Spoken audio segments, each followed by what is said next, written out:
10 محرم عاشورہ کا دن آنے والا ہے۔ اس حوالے سے آج بہت اہم باتیں کرنے کا ارادہ تھا۔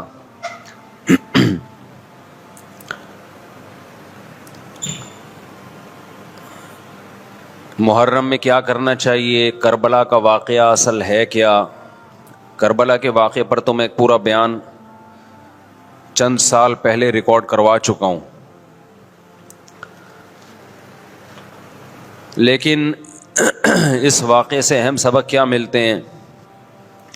محرم میں ہم کون سے ایسے کام کر رہے ہیں جس سے ہم اللہ کے غضب کے مستحق ٹھہر رہے ہیں؟ محرم میں کیا کیا ہو رہا ہے میں آپ کو بتاتا ہوں۔ ان میں سے کوئی بھی عمل نہ ہمیں قرآن سے ملتا ہے نہ صحابہ سے ملتا ہے ہمیں۔ سیدنا حسین ابن علی رضی اللہ تعالی عنہ جو جنت کے جوانوں کے سردار ہیں، آپ سے محبت کا دعویٰ اس وقت مقبول ہوگا جب آپ سیدنا حسین کی سیرت کو فالو کریں گے۔ رونا پیٹنا ماتم کرنا یہ سیدنا حسین اور اہل بیت کی سیرت نہیں ہے۔ اس بات میں دو رائے نہیں ہو سکتی کہ سیدنا حسین رضی اللہ تعالی عنہ کو جو کربلا میں شہید کیا گیا یہ کائنات کا بدترین ظلم تھا۔ جس نے آپ کی گردن مبارک پہ تلوار رکھی اس کی بدبختی میں دو رائے نہیں ہو سکتی۔ بہت ہی کوئی شقی اور بدبخت جو نواسہ رسول صلی اللہ علیہ وسلم کے قتل کی طرف بڑھا، بہت ہی کوئی بدبخت اور بدنصیب جو کوفہ کے گورنر ابن زیاد کے کہنے پر نواسہ رسول سے لڑنے کے لیے نکلا، جو اس ظلم کو ظلم نہیں مانتا، وہ بھی اپنے آپ کو جہنم میں جانے کے لیے تیار کر رہا ہے۔ پھر کربلا میں ایک بڑا ظلم یہ ہوا کہ صرف سیدنا حسین ابن علی کو شہید نہیں کیا گیا، آپ کے ساتھ جتنے مرد تھے سب کو شہید کر دیا گیا۔ لیکن ہمیں پیغمبر صلی اللہ علیہ وسلم اور صحابہ کی سیرت میں کیا ملتا ہے؟ میں ایک آیت سے آپ کو سمجھاتا ہوں۔ مشرکین مکہ حضرت ابراہیم علیہ الصلاۃ والسلام کے نسب میں ہونے پر اور آپ سے محبت پہ بڑا فخر کیا کرتے تھے کہ ہم ابراہیم کی اولاد میں ہیں، ہم ابراہیم کے دین پہ ہیں۔ اللہ نے کیا فرمایا رسول اللہ صلی اللہ علیہ وسلم سے کہ ان اول الناس بابراہیم للذین اتبعوہ، اے نبی آپ ان سے کہہ دیجئے ابراہیم سے محبت کے خالی پیلی کے دعوے مقبول نہیں ہیں۔ ابراہیم کے زیادہ حقدار وہ ہیں جو ابراہیم علیہ السلام کی اتباع کرتے ہیں، اور یہ پیغمبر اور صحابہ یہ ابراہیم علیہ السلام کے دین کو فالو کرتے ہیں، اور تم ابراہیم کے دین کو فالو نہیں کر رہے، ان سے محبت کے دعوے دار ہو۔ تو خالی محبت کے دعوے داری اللہ کے ہاں مقبول نہیں ہے۔ اللہ کے ہاں وہ محبت کی دعوے مقبول ہیں جس میں آپ محبوب کو فالو کر رہے ہوں۔ سیدنا حسین ابن علی رضی اللہ تعالی عنہ جو جنت کے جوانوں کے سردار ہیں، آپ سے محبت کا دعویٰ اس وقت مقبول ہوگا جب آپ سیدنا حسین کی سیرت کو فالو کریں گے۔ رونا پیٹنا ماتم کرنا یہ سیدنا حسین اور اہل بیت کی سیرت نہیں ہے۔ صبر کرنا، ظالم کے سامنے ڈٹ جانا، جان کے خوف سے اپنی پالیسیوں سے پیچھے نہ ہٹنا، یہ سیدنا حسین ابن علی رضی اللہ عنہ کی سیرت ہے جو آج ہمیں کہیں بھی نظر نہیں آتی۔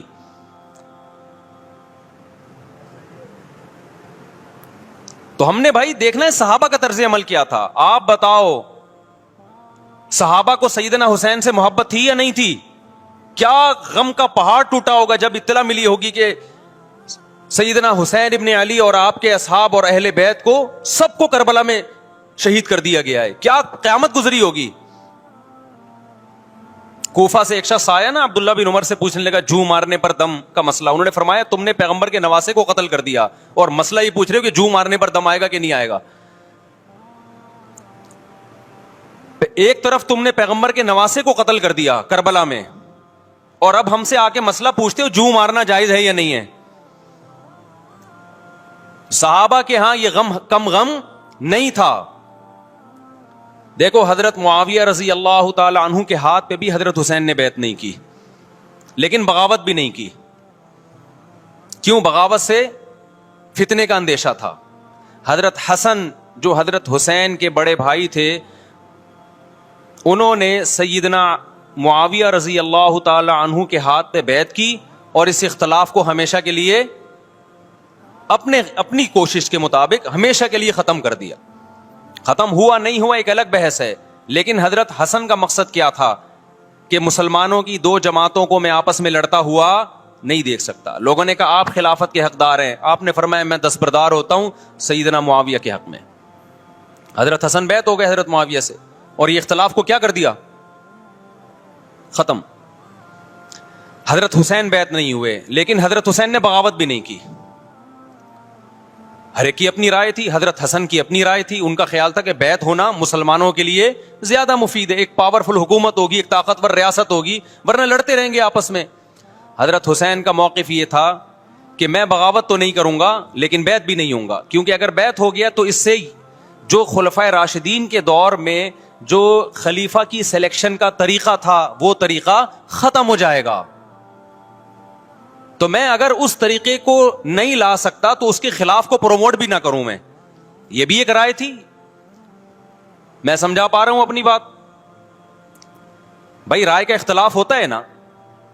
نبی صلی اللہ علیہ وسلم نے فرمایا اذا اجتہد المجتہد فإن اصاب فلہ اجران وإن اخطأ فلہ اجر واحد.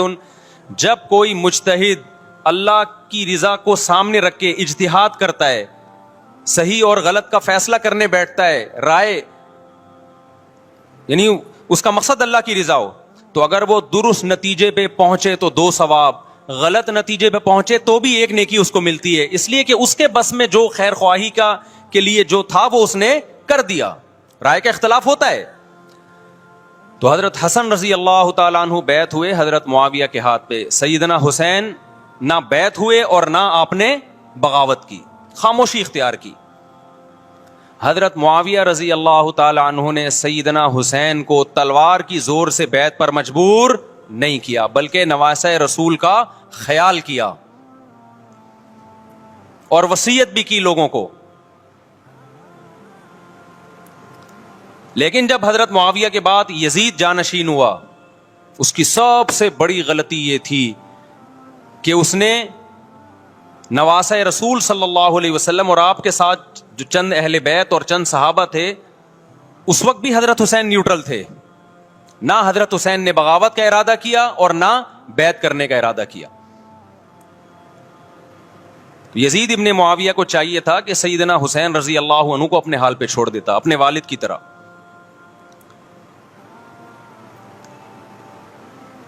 حضرت حسین رضی اللہ تعالیٰ عنہ کو جب کوفہ سے خطوط آئے، یہ میں وضاحت اس لیے کر رہا ہوں کہ حضرت حسین بغاوت کے لیے نہیں نکلے تھے، اس مسلمان حاکم کے خلاف بغاوت کے لیے نہیں نکلے تھے، کیونکہ رسول اللہ صلی اللہ علیہ وسلم کی بہت ساری صحیح حدیث ہے اس بارے میں کہ جو باغی ہے، جو ریاست کے خلاف بغاوت کرتا ہے، اس کو نبی صلی اللہ علیہ وسلم نے اس عمل کو پسند نہیں کیا. تو حضرت حسین رضی اللہ تعالیٰ عنہ کو کوفہ سے خطوط آئے کہ یہاں سارے کے سارے لوگ آپ کے ہاتھ پہ بیعت کرنے کے لیے تیار ہیں. ظاہر ہے جب کسی علاقے کے لوگ دارالخلافہ ہو اور سب بیعت ہونے کے لیے تیار ہوں تو پھر آپ کا جانا یہ بغاوت کا عمل نہیں کہلاتا. حضرت حسین رضی اللہ تعالیٰ عنہ اہل بیت کے ساتھ نکلے. کربلا میں جب پہنچے، مشہور واقعہ آپ 20 دفعہ سن چکے ہیں، وہاں جا کے آپ کو اطلاع ہوئی کہ وہ خبر غلط تھی اور عبید اللہ بن زیاد نے ایک پورا لشکر بھیجا سیدنا حسین رضی اللہ تعالیٰ عنہ کو مجبور کرنے کے لیے کہ میرے ہاتھ پہ آپ زبردستی بیعت ہو جائیں.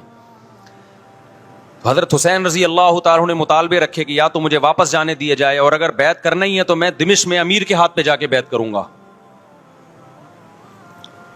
بہت معقول مطالبے تھے یہ. میرا مقصد ابھی کربلا کا واقعہ بیان کرنا نہیں ہے، اس پہ بہت کچھ کہا جا چکا ہے، خود میرا بھی بیان اس پہ تفصیل سے ہو چکا ہے. اس کے بعد بھی سیدنا حسین رضی اللہ تعالیٰ عنہ کو مجبور کرنا کہ عبید اللہ بن زیاد جو بدبخت انسان جو قاتل تھا اہل بیت کا، اسی کے ہاتھ پہ لازمی بیعت ہوں، جبکہ وہ امیر بھی نہیں ہے، وہ گورنر ہے ایک علاقے کا. تو نواسہ رسول کا خیال نہ کرنا یہ بدترین ظلم تھا جو اس وقت حکومت سے ہوا ہے. حضرت حسین رضی اللہ تعالیٰ عنہ, دیکھو نبی صلی اللہ, آج ہم دیکھتے ہیں کہ جو بڑا آدمی ہوتا ہے نا, اس کی قربانیاں ہوتی ہیں, اس کی بڑی بڑی قربانیاں ہوتی ہیں. چھوٹے اپنے بڑوں کی قربانیوں کو کیش کراتے ہیں. آپ نے دیکھا ہوگا فلاں نے بڑی قربانیاں دی اور بچے موج کر رہے ہیں, دیکھا نا آپ نے. لیکن اللہ تعالیٰ نے رسول اللہ صلی اللہ علیہ وسلم کے نسب کو اس سے محفوظ کیا. ہمارے نبی کے 2 بیٹے حسن حسین, آپ کی نسل حضرت فاطمہ سے چلی ہے, دونوں شہید ہوئے ہیں. اس میں بہت بڑی حکمت تھی کہ پیغمبر صلی اللہ علیہ وسلم نے سب سے پہلے تربیت اپنے گھر والوں کی ہے. آج لوگ باہر فنٹر بنے ہوئے ہوتے ہیں, تبلیغیں کر رہے ہوتے ہیں, اپنے گھر کی ان کو پرواہ نہیں ہوتی. نبی صلی اللہ علیہ وسلم نے سب سے پہلے جو تربیت کی ہے, کس کی ہے؟ حضرت حسن اور حسین کی ہے. تو جب کربلا میں آپ کو چاروں طرف سے گھیر لیا گیا اور آپ کو مجبور کیا گیا کہ آپ نے ابن زیاد کے ہاتھ پہ بیعت کرنا ہے, تو آپ نے اس ذلت کو گلے لگانے سے انکار کر دیا. آپ کو 100% یقین تھا کہ اتنے بڑے لشکر کے سامنے میں ٹھہر نہیں سکتا, اسباب کی دنیا میں فتح کی امید نہیں ہے. لیکن حضرت حسین رضی اللہ تعالی عنہ نے لڑنے کا فیصلہ کر کے اور شہادت کو قبول کرنے کا فیصلہ کر کے ابن زیاد اور اس زمانے کے حکمران جو اس قتل پہ راضی تھے, قیامت تک کے لیے ان پہ لعنت کے سلسلے کا دروازہ کھول دیا. بعض دفعہ اللہ بھی یہ چاہتے ہیں کہ بدبختوں کو ڈھیل ملے تاکہ ان کا جرم سنستدرجہم من حیث لا یعلمون. قرآن کہتے ہیں نا ہم ان کو ڈھیل دیں گے, ان کو برائی میں ہم آگے بڑھنے دیں گے, ایسے بڑھنے دیں گے کہ ان کو خود بھی پتہ نہیں چلے گا, تاکہ قیامت کے دن ان کا عذاب ان کو کئی گنا بڑھا کر دیا جائے. اب میرے بھائی ہمارے لیے کیا سبق ملتا ہے؟ جب یہ واقعہ ہوا عالم اسلام میں کوہرام مچ گیا,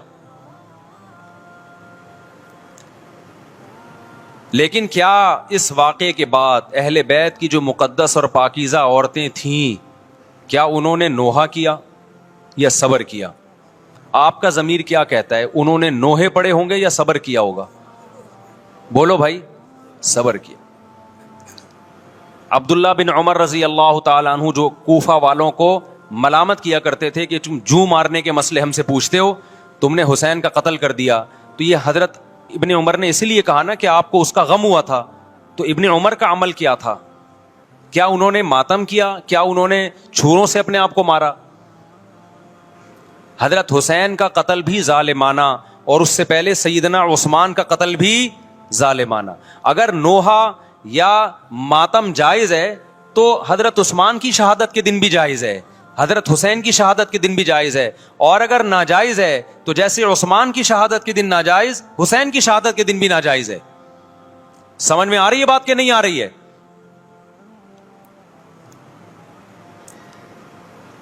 قرآن کیا کہتا ہے ایسے مواقع کے بارے میں؟ تلک امۃ قد خلت لہا ما کسبت ولکم ما کسبتم. قرآن جب بھی پرانی امتوں کے واقعات بتاتا ہے, قرآن کہتا ہے یہ ایک قوم تھی جو گزر گئی, انہوں نے جو کیا اس کا بدلہ ان کو ملے گا, تم جو کرو گے اس کا بدلہ تمہیں ملے گا. تو ہمیں اللہ نے اس واقعے میں بھی بتا دیا کہ سیدنا حسین کا واقعہ, کربلا کا واقعہ جب سنا کرو تو یہ سوچا کرو یہ قوم تھی جو گزر گئی, جس نے اچھا کیا, حسین ابن علی نے اچھا کیا, ان کو اس اچھائی کا بدلہ ملے گا. اور جو حضرت حسین کے قتل کے حضرت سیدنا حسین کے مبارک خون سے جن کے ہاتھ آلودہ ہوئے, کیونکہ قتل کیا نا انہوں نے, تو لہا ما کسبت, ان کو اس ظلم کا بدلہ بھی ملے گا. تو ہمارا کام کیا ہے؟ ہم نے فالو کرنا ہے حسین کے راستے کو, نہ کہ حسین کے نام پہ ہم نے ماتم کرنے ہیں. حسین کا راستہ کیا ہے جس کو ہم نے فالو کرنا ہے؟ اب میں چند چیزیں آپ کو بتاتا ہوں. سب سے پہلا سبق جو ہمیں کربلا میں ملتا ہے کہ عزت اور دین, ایک طرف دنیا ہے. دیکھو اگر حضرت حسین رضی اللہ تعالیٰ عنہ ابن زیاد کے ہاتھ پہ جا کے بیعت ہو جاتے, آپ کیا سمجھتے ہو بے تحاشا مال و دولت حضرت حسین پہ خرچ نہیں کرتا کیا وہ؟ جب ایک بڑا آدمی کسی کے ہاتھ پہ بیعت ہوتا ہے تو اس کو بھی تو فائدہ ہوتا ہے نا اس سے. اور کیا حضرت حسین کو یقین نہیں تھا کہ کربلا میں شہید ہو جاؤں گا؟ فتح اور نصرت کی اسباب کی دنیا میں کوئی امید نہیں تھی، مگر آپ نے اہل بیت کو کربلا میں رسوا کرنے پر عزت کی موت کو ترجیح دی ہے۔ آج اگر آپ میں یہ ظرف ہے کہ آپ عزت کی موت کو ذلت کی زندگی پر ترجیح دیتے ہو تو پھر آپ حسینی ہو۔ نہیں آئی بات؟ میرا خیال ہے سمجھ۔ سیدنا حسین کی سخاوت کے واقعات ہیں۔ سیدنا حسین باغی نہیں تھے رضی اللہ عنہ۔ پھر جو اہل بیت کا طرز عمل کیا تھا، محرم میں کیا کیا ہو رہا ہے میں آپ کو بتاتا ہوں۔ ان میں سے کوئی بھی عمل نہ ہمیں قرآن سے ملتا ہے نہ صحابہ سے ملتا ہے ہمیں۔ تو ما انا علیہ و اصحابی جو جنتی فرقہ ہوگا اس کی جو علامتیں ہیں، تو جب آپ ان علامتوں کے خلاف چلو گے، صحابہ اور تابعین کو فالو نہیں کرو گے، تو آپ پھر اپنے آپ کو سنی کہنا چھوڑ دو۔ آپ بتاؤ مجھے اسلام میں کوئی مہینہ منحوس ہے؟ بولو نا، کوئی مہینہ منحوس ہے؟ تو آپ محرم کو منحوس کیوں کہتے ہو؟ لوگ مجھے کہتے ہیں مفتی صاحب فرقہ واریت پھیلا رہے ہیں۔ دیکھو، فرقہ واریت جب پھیلا رہا ہوں جب میں کسی فرقے کے خلاف آپ کو کر رہا ہوں۔ میرے بیان شیعہ لوگ بھی سنتے ہیں، ملتے بھی ہیں، بہت دفعہ ایئرپورٹ پہ ملاقات ہوئی، بڑی عزت سے ملے، میں شیعہ ہوں لیکن آپ سے محبت کرتا ہوں۔ یہاں مسجد میں بھی آتے ہیں، میں نے کبھی کسی پہ طنز نہیں کیا۔ اس لیے میں بار بار کہتا ہوں، جو شیعہ کا مذہب ہے اس کو کرنے دو، وہ سبیلے لگاتے ہیں، آپ ان کو مت چھیڑو، جا کے تنگ نہ کرو ان کو۔ وہ ماتم کرتے ہیں، آپ ان کو مت چھیڑو۔ وہ نوحے کرتے ہیں، وہ نوحے پڑھتے ہیں، آپ ان کو مت چھیڑو۔ لیکن آپ اپنی پوزیشن واضح کرو کہ آپ شیعہ ہو یا آپ سنی ہو، آپ تو ایک طرف ہو جاؤ نا۔ محرم میں اگر آپ مرثیے لگا کے گھوم رہے ہو گاڑیوں میں، اٹ مینز آپ سنی نہیں ہو۔ آپ نبی صلی اللہ علیہ وسلم کی حدیث ہے ہمارے پاس، ہم اہل سنت والجماعت ہیں، ہم سنت کو فالو کرتے ہیں۔ تو سنت کیا کہتی ہے؟ میتوں پہ گریبان چاک کرنا، میتوں پہ چیخ و پکار کر کے رونا۔ آپ نے فرمایا لیس منا، وہ ہم میں سے نہیں ہے۔ اور اس عمل پہ آپ صلی اللہ علیہ وسلم نے لعنت فرمائی ہے۔ لوگ کہتے ہیں حسین کی یاد میں رونا نبی کی سنت ہے۔ نبی صلی اللہ علیہ وسلم کو جب جبریل نے بتایا کہ حسین شہید ہوں گے، آپ روئے، اس لیے کہ اس وقت آپ کو یہ خبر ملی تھی۔ لیکن کیا ہر محرم میں آپ نے رونے کا پروگرام کیا ہے؟ یا صحابہ کو بیٹھ کے باقاعدہ رلایا ہے آپ نے؟ کیا ہو گیا بھائی؟ آپ کو بھی جب کربلا کا واقعہ کی خبر ملی، آپ کی آنکھوں میں آنسو آ جائے، یہ نیچرل ہے، یہ حسین سے محبت کی علامت۔ لیکن ہر محرم میں باقاعدہ بٹھا کے رونے کا پروگرام کرنا، یہ حسین سے محبت کی علامت نہیں ہے، بلکہ شریعت میں ناجائز ہے یہ غموں کو بڑھانا۔ یہ کہاں سے جائز ہو گیا؟ حضرت عثمان بھی تو شہید ہوئے تھے، نبی صلی اللہ علیہ وسلم کے داماد تھے، ان کی یاد میں آپ رونے کو سنت کیوں نہیں کہتے؟ ہماری نظر میں حسین کا قتل بھی بہت بڑا ظلم اور سیدنا عثمان کا قتل بھی بہت بڑا ظلم تھا۔ دونوں مظلوم تھے، دونوں مظلوم شہید تھے، ہمیں دونوں کی شہادت پہ غم ہے، لیکن اب اس غم کو مناتے نہیں ہیں۔ اسلام میں غم منانا سنت نہیں ہے۔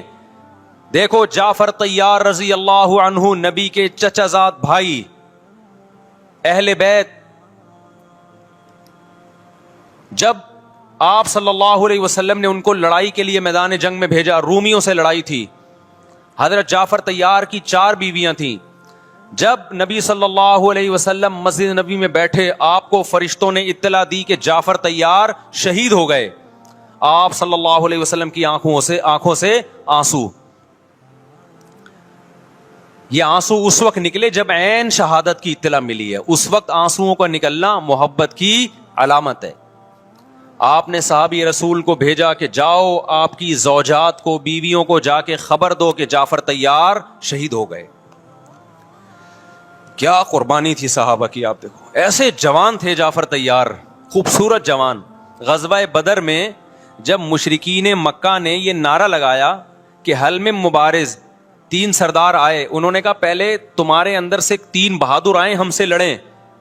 دیکھو عربوں میں یہ ہوتا تھا کہ جب جنگ کے لیے 2 فوجیں آمنے سامنے کھڑی ہوتی تھیں تو پہلے دونوں طرف کے بہادر ترین لوگوں کی لڑائیاں ہوتی تھیں کہ جب تک دونوں میں سے ایک قتل نہیں ہوگا لڑائی شروع نہیں ہوگی.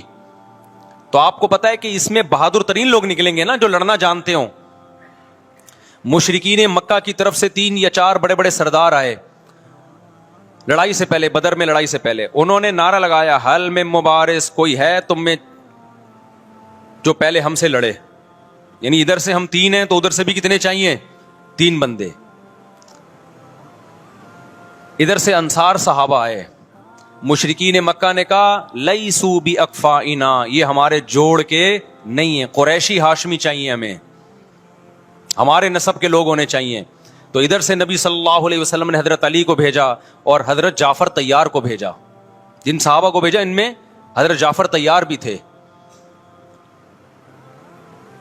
حضرت جعفر طیار رضی اللہ تعالی عنہ اور سیدنا علی مقابلے میں غالب آ گئے. خوبصورت صحابی. نجاشی کے سامنے آپ نے تقریر کی ہے, ہجرت کی ہے نا جب حبشہ کی طرف, تو نجاشی نے پوچھا جعفر طیار سے کہ تمہارے پیغمبر جو کلام لے کر آئے ہیں وہ سناؤ. حضرت جعفر طیار رضی اللہ تعالی عنہ نے سورہ مریم پڑھنا شروع کر دی.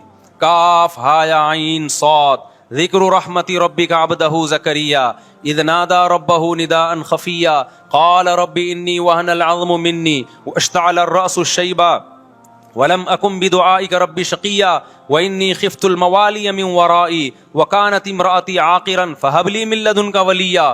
ایسی حضرت مریم اور عیسیٰ ابن مریم کی سیرت کو سورہ مریم میں بیان کیا حضرت جعفر طیار نے کہ نجاشی روتے روتے, اس کی داڑھی تر, اور جتنے پادری بیٹھے تھے سب کی داڑیاں تر ہو گئی روتے روتے. تو یہ تقریر جو نجاشی کے اسلام کا سبب بنے, بادشاہ کو مسلمان کرنے والے کون تھے؟ حضرت جعفر طیار. اور آپ کے چھوٹے چھوٹے بچے, 4 جوان بیویاں ہوں, چھوٹے چھوٹے بچے ہوں, اور ایسے میں میدان جنگ میں لڑتے ہوئے شہید ہو جائیں تو پیغمبر اور صحابہ پہ کیا قیامت ٹوٹی ہوگی. لیکن ہمارے نبی صلی اللہ علیہ وسلم کی آنکھوں میں سے کیا تھے؟ صرف آنسو موتی کی طرح ٹپک رہے تھے. اور آپ صحابہ کو اطلاع دے رہے تھے کہ جعفر طیار شہید ہو گئے اور جاؤ ان کے گھر والوں کو بتا کے آ جاؤ. کتنی بڑی قربانی ہے یا نہیں ہے؟ جب خبر دینے والا آپ کی ازواج کو بتا کے آیا کہ جعفر طیار شہید ہو گئے, تو آپ کے گھروں سے خواتین کے رونے کی آوازیں آئیں. آپ صلی اللہ علیہ وسلم نے فرمایا ان سے بولو کہ اپنی آواز کو پست کرو. پھر چیخو پکار کی آواز آئی تو آپ نے فرمایا کہ اگر دوبارہ چیخو پکار کی آواز آئے تو ان کے منہ پہ خاک پھینک دو. وہ شہید کی بیوہ تھیں, اور شہید بھی کتنے مقدس, ان کو بھی نبی صلی اللہ علیہ وسلم نے نوحہ کرنے کی اجازت نہیں دی. اس دن جس دن غم پہنچا ہے اس دن بھی چیخو پکار کی اجازت نہیں دی ہے. تو آپ بتاؤ اگلے سال اس تاریخ کو چیخو پکار کی کیسے اجازت مل جاتی؟ نہیں آئی میرا خیال ہے بات سمجھ میں. جب غم پہنچا ہے اس وقت چیخنے چلانے کی اجازت نہیں ہے. چھوٹے چھوٹے یتیم بچے, حضرت جعفر طیار کے چھوٹے چھوٹے یتیم بچے, کتنا غم ہوتا ہے جب چھوٹے چھوٹے بچے, ان کا باپ دنیا سے چلا جائے, کتنا ترس آتا ہے ان کے اوپر. تو ہمارے نبی کو بھی ان یتیم بچوں پہ بھی ترس آیا, ان بیواؤں پہ بھی ترس آیا. لیکن نہ نبی صلی اللہ علیہ وسلم چیخو پکار کر کے خود روئے, اور نہ آپ نے ان کی ازواج کو رونے کی اجازت دی ہے. سمجھ میں نہیں آ رہی میرا خیال ہے بات. میرا مقصد شیعوں پہ طنز کرنا نہیں ہے, ان کا جو مذہب ہے ان کو اس پہ چلنے دو. میرا مقصد ہے آپ اپنی پوزیشن واضح کرو کہ آپ ادھر ہو یا ادھر ہو. کسی کو تنگ مت کرو, نہ کسی پہ فتوے لگاؤ کفر اسلام کے, نہ کسی کو جہنمی قرار دو. اپنی پوزیشن آپ فیصلہ کرو کہ آپ اگر ادھر جانا ہے تو پورے ادھر چلے جاؤ. پھر یہ آدھا تیتر آدھا بٹیر والا معاملہ مت کرو. وہ ان کا مذہب ہے بھائی, ان کے علماء ان کو بتاتے ہیں کہ محرم میں کالے کپڑے پہننے ہیں, محرم میں ماتم کرنا ہے, محرم میں کو منحوس سمجھنا ہے, اس میں شادی بیانی کرنا. ان کے علماء ان کو بتاتے ہیں, ان کو چلنے دو اس پر. دنیا میں بہت سے فرقے ہیں, بہت سے مذہب ہیں, ہم کسی کو نہ ختم کر سکتے ہیں نہ کسی کے خلاف نفرت پیدا کر سکتے ہیں. اس سے کوئی چیز حاصل نہیں ہوگی. کسی سے نفرت کرنے کی ضرورت نہیں, کسی پہ فتوے لگانے کی ضرورت نہیں, لیکن آپ کو اپنی پوزیشن واضح کرنی پڑے گی کہ میں کہاں کھڑا ہوا ہوں. اگر آپ سنی ہو تو پھر اہل سنت والجماعت صحابہ تابعین کو فالو کرتے ہیں, حدیث کو فالو کرتے ہیں, اور حدیث میں ہمیں ماتم کرنا, نوحہ کرنا, گریبان چاک کرنا اس کی پرمیشن نہیں ہے, بلکہ اس سے روکا گیا ہے, اس عمل کو حرام اور ناجائز قرار دیا گیا ہے. بات آ رہی ہے سمجھ میں؟ باقی جو شیعہ حضرات کرتے ہیں, ہمارے دوست ہیں شیعہ, میں مذاق میں نہیں کہہ رہا, ملتے ہیں ہم سے, میں کبھی ان سے مذہب کے ٹاپک پہ بات نہیں کرتا, نہ ان کو کبھی چھیڑتا ہوں کہ آپ یہ کیوں کر رہے ہو, یہ کیوں نہیں کر رہے. بھائی اس کا مذہب ہے, وہ اس کا فرقہ ہے, جو کرنے دو اس کو, ہم نہیں کرتے, کیونکہ ہم اہل سنت والجماعت میں. سمجھ میں آ رہی ہے بات کہ نہیں آ رہی؟ پھر ربیع الاول کا مہینہ آئے گا, اس میں بھی آپ اپنی پوزیشن واضح کرو, کیا آپ ادھر ہو یا ادھر ہو. دو فرقے ہیں, دیوبندی بریلوی. میں نہیں کہہ رہا کہ کون جنتی کون جہنمی, لیکن بر صغیر میں جن کو دیوبندی کہا جاتا ہے وہ نظر و نیاز تیجے 40 میں کے قائل بولو نہیں ہے.